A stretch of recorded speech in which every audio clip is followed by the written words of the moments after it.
اعوذ باللہ من الشیطان الرجیم، بسم اللہ الرحمن الرحیم۔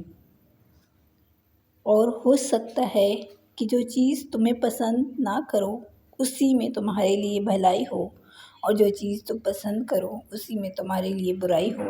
اللہ جانتا ہے اور تم نہیں جانتے۔ اس آیت کا مطلب یہ ہے کہ ہماری زندگی میں جب کبھی کوئی مشکل آتی ہے تو اکثر ہم اداس ہو جاتے ہیں، لیکن اصل میں وہ مشکل اللہ کی طرف سے ایک امتحان ہوتا ہے، اور اکثر اس میں ہمارے لیے بھلائی ہی چھپی ہوتی ہے۔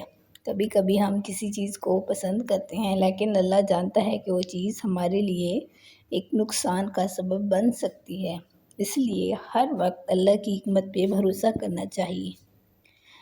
جیسے کبھی آپ کو کوئی جاب نہ ملے یا کوئی چیز نہ ہو جو آپ کو چاہتے ہو تو گھبرانا نہیں چاہیے۔